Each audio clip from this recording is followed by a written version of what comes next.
सास का मायका प्रेम। रिद्धि की सास को हर वक्त अपने मायके का गाना गाने की आदत थी। अरे बस कर ना माँ, मामा का ये किस्सा तो 50 बार पहले भी सुना चुकी है। अरे हाँ, तो क्यों ना बताऊं। तेरे चाचा तो उस वक्त हाथ झाड़ कर खड़े हो गए थे। तब मामा ही था तेरा जो आगे आया और मदद की। देखो अब ठीक है ना, जो हो गया सो हो गया।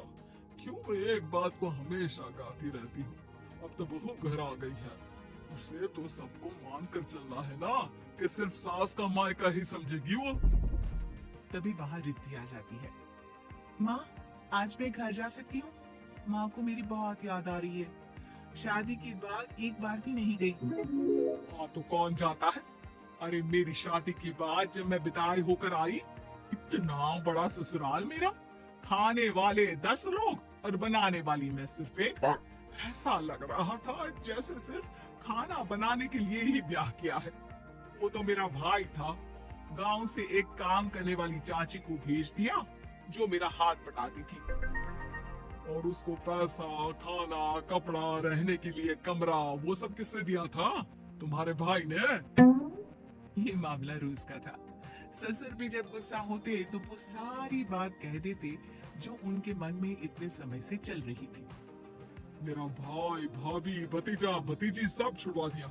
मैंने जीवन भर सिर्फ तुम्हारे परिवार वालों से निभाया, लेकिन अब भी चैन नहीं है तुमको। बहू के सामने सास को लगा कि उसकी बेइज्जती हो रही है। सुन बहू, अपने कमरे में जा। कहीं नहीं जाना मायके वायके। घर का काम कौन करेगा? पड़ोसन। बहू समझ जाती है मामला गर्म चल रहा है। कमरे में जाने में ही भलाई है। कमरे में क्या है?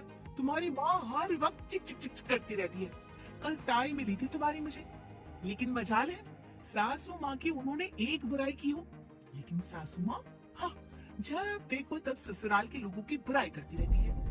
बेचारे पापा जी कितना मिस करते हैं अपने घर वालों को। मेरा तो बड़ा मन करता है कि ताऊ जी, चाचा जी और सब मिलकर रहे। ना साथ रहे लेकिन आना जाना तो ठीक से रखे। हिंदुस्तान और पाकिस्तान एक हो सकता है, लेकिन चाचा और ताऊ के परिवार के साथ हम लोगों का मिलन ना जी ना कभी नहीं हो सकता। ये बात है। लेकिन मेरे साथ ना ज्यादा चैलेंज मत करिएगा। ऐसा कोई काम नहीं है जो मैं नहीं कर सकती। ससुर जी जो कि बहू की बात सुन रहे थे सामने आ जाते हैं।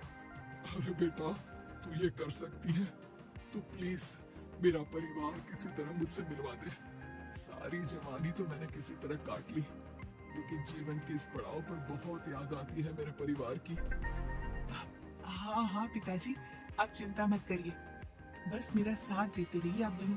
फिर देखिए कैसे माँ जी भी ठीक हो जाएंगी और पूरा परिवार भी एक हो जाएगा। थोड़ी देर बाद बहू सामान लेकर घर से निकल रही होती है कि मना किया था ना तुझे मायके जाने के लिए, फिर क्यों जा रही है? बहू कुछ कहती इससे पहले ही बेटा बोलने लगता है। क्या है माँ, वो घर जा रही है। वैसे भी उसके माता पिता ने मुझे 10 लाख दिए तब जाकर मेरा काम शुरू हो पाया, वरना तूने मेरे लिए किया क्या है? अरे वाह बेटा, बचपन से पढ़ाया लिखाया, तेरे दुख दर्द में जगी, और आज वो लोग तुझे सही लग रहे हैं? और फिर ससुराल में लड़की खुश रहे, ये तो मायके वालों की जीवन भर की जिम्मेदारी रहती है। तो ये तुमको भी तो सोचना था ना। ताऊ जी ने पापा को पढ़ाया लिखाया, जब तुम नहीं आई थी तो पापा के लिए ताई जी ने पापा की माँ की तरह देखभाल की। अब बोलिए। अरे तू कुछ नहीं जानता बेटा, तेरे पापा को सब पता है, तभी वो उन लोगों से वास्ता नहीं रखते। मैं उन लोगों को जानता हूँ, लेकिन मैं तुम्हें नहीं जानता कि तुम्हारे मन के लायक काम नहीं हुआ तो तुम घर की शांति बर्बाद कर दोगी। सास जोर जोर से चिल्लाने लगती है। तभी वहाँ सास का भाई आ जाता है। अरे क्यों आप लोग मेरी बहन को परेशान करते रहते हैं? पहले ये जीजा कम थे, जब बहू भी आ गई। बहन, मैंने तो 30 साल पहले ही बोला था, अपना हिस्सा ले और छोड़ इन लोगों को, चल अपने साथ। बहू समझ जाती है कि मामा ससुर की नजर किस पर है। देखा, तुम लोग मुझे अकेला मत समझना, मेरा भाई खड़ा है आज भी मेरे लिए। बहू मायके जाती है और आते वक्त साथ भी एक नौकरानी ले आती है। अरे बहू, कुछ खाने को दे दे। अरे आंटी, क्यों भाभी को परेशान करती रहती हो?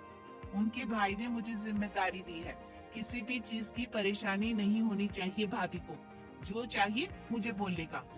आय हाय, बहू के मायके वालों का इतना दखल। ये मेरा घर है, कोई कल का आए इसे पूरा कैप्चर कर ले, ये बर्दाश्त नहीं होगा मुझसे। क्या हो गया सासू माँ? क्यों सुबह सुबह चिल्ला रही हैं? चमेली, ओ चमेली, क्या कहा था मेरे भाई ने तुझे? अरे दीदी बहुत तेज है आपकी सासू माँ। मैंने तो बोला कुछ चाहिए तो मांग लो मुझसे। अरे निकल यहाँ से, घर को रेलवे स्टेशन बना रखा है, जो देखो वो घुमा जा रहा है यहाँ से वहाँ। ये कहीं नहीं जाएगी। ये जाएगी तो घर का काम कौन करेगा? मैं? हाँ, और क्या करती है बहुएं?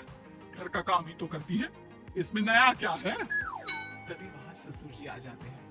हाँ, तो यही बात तो तुम्हें भी समझनी चाहिए थी ना। आज बहू के मायके से नौकर आ गया तो तुम्हें बुरा लग रहा है? अरे तो उस वक्त गर्मा गर्म खाना तो सबने खाया ना। ऐसा तो नहीं है कि मेरे मायके का नौकर था तो सिर्फ मेरे लिए बनाता था। अरे निकालो इसे, फिलहाल बाद में बात करती हूँ। सास का गुस्सा जोर से नौकरानी पर फूटता है। तभी वहाँ बेटा सामान के साथ आकर खड़ा हो जाता है। चलो रिद्धि, तुम ठीक बोलती हो। मेरी माँ को तो हम लोगों की कोई फिक्र है ही नहीं, ये तो सारा दिन सिर्फ अपने बारे में सोचती है। और देखिए, मैं अब से कह रही हूँ कि अब से इस घर की तरफ आपको देखना भी नहीं है। नहीं आना आज के बाद इन लोगों से मिलने। हाँ, बस कभी कभी दिन में 2 बार मिलने आ जाओ। नहीं, बिल्कुल नहीं। ससुर झूठा नाटक करते हुए।